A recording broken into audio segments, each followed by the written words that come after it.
SULKNATIONtv. In this episode, we're taking Ed's FN2 Honda Civic Type R, that's quite loud, to sounding good, isn't it? It is to really test what these TEIN lowered springs really bring to the table.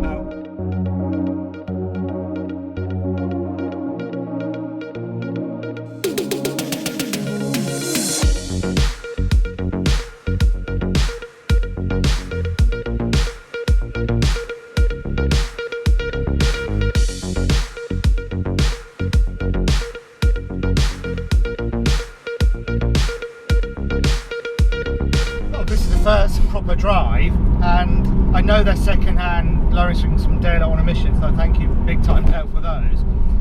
They just feel like the car is a bit more planted. It's a little bit more bouncy, but it's not as harsh as the stock suspension. No. It's a weird description. The car feels really nice on it as well, quite light and agile on them. Yep. And big thanks to me, who got the Mailer, are we saying Miler or Miler? I say Miler. Miler heavy duty drop links, and obviously big shout out to me because I sourced them from eBay myself and had a voucher code. You're giving yourself a lot of big shout outs today. Well, yeah, because we normally give people shout outs who give us parts for discounted and prices. You're shouting yourself out? Shouting myself out for a change because I managed to get a discounted part. I don't think I've ever shouted myself out in a video. Why not? Why not? I just did, and I've done it. So big thanks to me. Where are we going? We are going for a tunnel run. Oh. So big thanks to me for getting those at a discounted price. Yeah. Well done. Well done, Ed. Let's give Ed a round of applause. And the heavy duty, I did a bit of research on them, and the sort of consensus from them is that they're a really nice heavy duty drop link. Yeah. And I mean, they're not hard race drop links like I've got. No, they're not. They did have that little bit of spanner thing, so you could hold the spanner and put them on. Oh, so they're still good. They're still good. They're Miler. I mean, Miler kind of make a lot of OEM parts for German cars. Yeah. Along with. So I'm very impressed by them. Yeah. Car feels really nice actually. I think it needed a set of new drop links because it's got its MOT on Tuesday. So fingers crossed it's going to sail through. For anybody else with an FN2 thinking of lowering it, you only need one set of drop links just for the front because you've got a torsion beam. Alright. Not that I really notice much difference. Mr. Independent, all the women, independent suspension. Well, I mean, they do so. I've got an arse like Beyonce. Sat next to me driving the fucking car.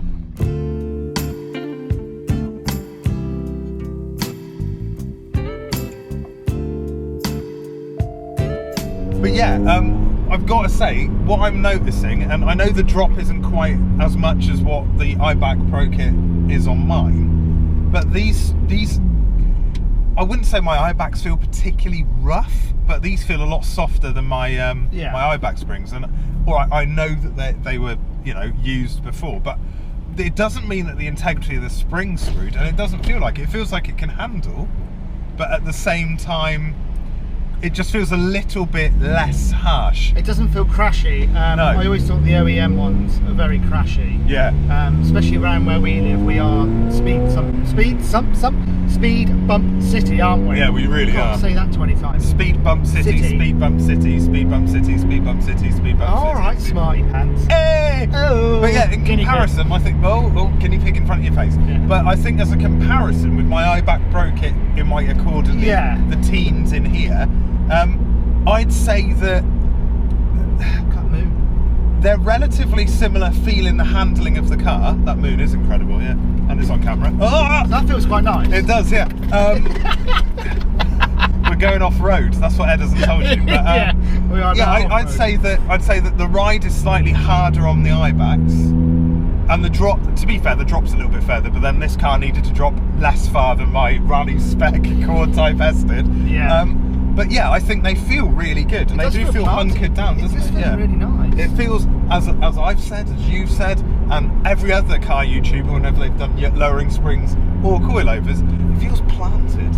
It feels more planted. It does feel more focused. It does, yeah. I mean, it would be interesting to see whether these over coilovers in this particular car, because obviously with the torsion beam and things like that, it would be interesting to see if there is much of a difference with coilovers as opposed to lowering springs. People who get coilovers for these, they're sort of priced out the market. They're getting close really to that grand, expensive, aren't they, for this car, when you can literally get into Lowering Springs for 130 quid. Yeah, exactly. And Or I 40 think quid for me. I think unless you're properly building a track car, realistically, if you don't have the money, go for Lowering Springs. So God, it does sound good, doesn't it? it does sound good. That's the thing with this car, like, if I fall out of love with it, and then as soon as I drive it, I'm back in love with it. But I think that's like any car though, isn't it? Yeah, I mean... Or is it just me? See, I think it is probably... It's a common feeling, but it's not that common. I think you're quite susceptible to stuff like that, because you're the same about my Accord. You'll slag it off as much as possible and try and trade it behind my back. But once you see it, and when you've driven it, you kind of go, oh, I see what Alex gets with it. It's a really good bit of kit.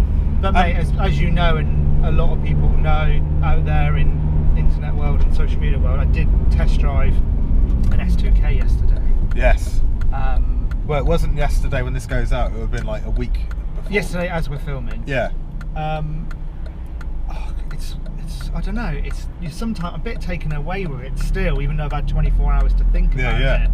And I was saying to you, it feels very similar to this car. Yeah. Like now, like you wouldn't think anything. This feels like maybe a loud hatchback. Like the S2000 But that's what it is. Felt like a normal two-seater convertible. Yeah. Like basically like a Mazda MX-5. No offense, S2000 people, but, and it's a big but. As soon as I let rip at 6,000 revs, Game changer. the car just transformed into a completely different beast, and it was so different. The change, I thought I was driving a different car. Yeah. And I had to check to myself and look down and go, shit, this is the same car. Yeah. And I've never had that feeling in any other car. No, and you are a two-person convertible fan. You've owned quite a few different ones, and yeah, you were. I've had a few, and nice. I've had a Mazda MX-5 Mark 1, Mark 2. Never went Mark 3 because they're a bit too big. Yeah. Well, Del Sol. Yeah, the Del Sol. Toyota MR2. Yeah. And that's what I mean. So I've had that from that sort of ilk, can't I? Exactly. And you kind of feel quite at home in that sort of car. And I've got to say, I mean, and this is no offence to this FN2 or any FN2, but when I've driven one of these in the past... See, like you fear the VTEC there, but it doesn't take me back like it did in the S2K. No, it's a different beast. Up there. Yeah. So... What I found right now, if I'd got, I thought that was for me. If when I planned, yeah, that's the police again. No, if when I drove this car, this particular car, it's the first time I've driven an FN2 for years. My little brother had an FN2. It was really good. Really enjoyed driving it. But if I'd got out of my Mini and into one of these when I sold the Mini, I would have been blown away. Yes. But I drove this after driving my Accord, and to be fair, it didn't move the needle for me at all. And I you know, the Accord is a bit of a big old boat. Yeah, all right, it handles well for a big old boat, and it's got a nice stiff chassis, but it's a big car. And this just, I don't think this car, the FN2, feels quite as, it doesn't feel as quick. It probably is quick because power to weight ratio is beating the Accord, but it wasn't like your reaction to the S2000 in reaction to this. But I think if you'd got out of your MR2 and got into this like you did when you had it, this would have just blew your mind again. Well, no, if you think about it, previously owned it. I had this, then I went to the CR-Z. Stop here. And then we got the moon in the background. Oh yeah, we do. Yeah. Ready, where is it? I'll cut this a little bit out. I won't really. We're on the moon, but the moon is not there anymore. It was there. Where's the moon gone? This is the apocalypse. Where was it? Oh, just pull in here anyway. I'll do so. Yeah, that'll be fine. But yeah, I think that's the thing. It's what you get out of before that really makes you sort of appreciate the car that you're moving on to. Yeah. And I think when because you moved on your CR-Z Del Sol for this. Back into this, yeah. Yeah. And that was a massive change again. Yeah, it's like when you got into the Del Sol after the MR2 and your MX-5 that you were building at that time. Yes. It's like that was a game changer. Then you sold the CR-Z, got into this, a game changer again. And now you've got that next transition, which is potentially the S2000 from this. And that's changed your opinion of it all over again. And I think that's natural when buying cars, because I felt the same. Like when I drove the EP3 that I went to look at in Bournemouth, that had the knackered suspension, I got into it and I kind of went, it feels different, but it feels good. It feels pretty good. It feels pretty cool. Yeah. And then I got into the Accord and went, I know it's big, but there's something that's weird how it feels. It's just a big, fast car. I was taken aback by it. I was surprised by its performance. Like, it doesn't look like how it performs, which really took me Well, it does back. from the back though, doesn't it? It definitely, because the back of the car's amazing. But back onto this one, you know, this FN2 is awesome. It's really well maintained. It's lovely underneath, isn't it? When we took the under tray out, really good. It's unlike the Accords, there's no corrosion on the oil sump. Yeah. Whereas the Accord looked like it had the worst case of dermatitis in areas that it was just horrendous. But you know, is this car going to move on? Is it going to leave the stable? And so we have to wait and see. Exactly. Like, it could possibly still be around because it's a great car. And now it's lowered, it looks even better. Yeah. It feels like it's hugging the road. And I mean, all right, we haven't gone on a fast road drive today. No. We're kind of running out of light. And where the fast roads around where we live, they're going to be too dark, you know, enclosed by trees. But you can feel the difference in performance and handling of these springs. And a lot of people go, oh, you've done suspension stuff, do the tracking now, or the alignment. Yeah. It feels spot on. It does. Like, there's no wayward movement of the steering wheel. When I was going straight, the steering wheel was straight. And there was no shaking, nothing. So sometimes you can get away with 100%. changing springs and suspension without having to do an alignment. I mean, I love this car, and if I was stepping out of my Golf and my Mini into this, it would have blown my mind. It'd be a keeper for you, wouldn't it, for a long time. Yeah, but stepping out of the Accord and stepping into this, it was kind of like, if there was a difference, it wasn't a big enough difference. No, I know what you mean. And I think the Accord, and you know, Accord lovers will back me up on this, but I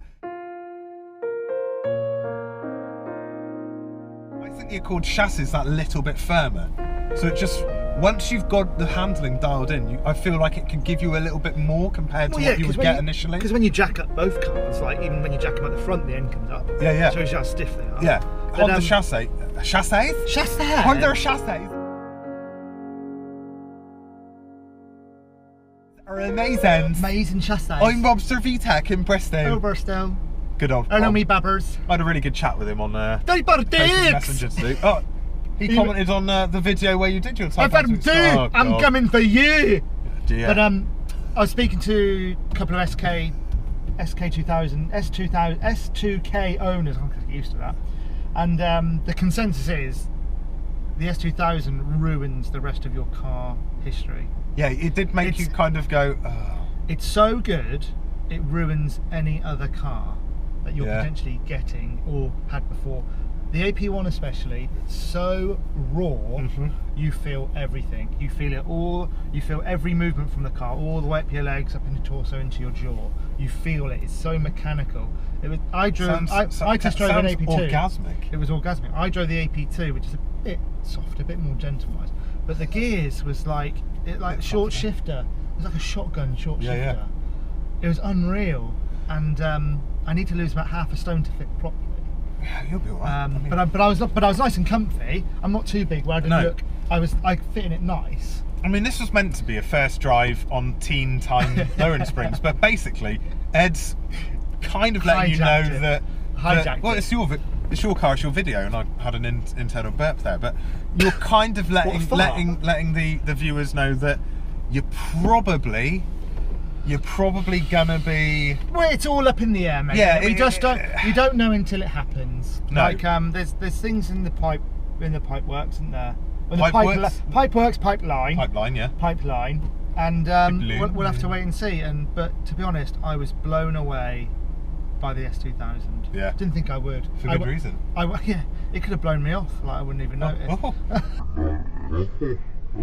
That's why there's a stain there. Yeah. No, that's coolant. Oh, is it? Yeah, is that what you call it? Yeah. Coolant. But yeah, I've never driven a car like that, and it's just resonating. And how does it feel? How did it feel getting back into the FN2 afterwards and giving it a little bit of a hoof?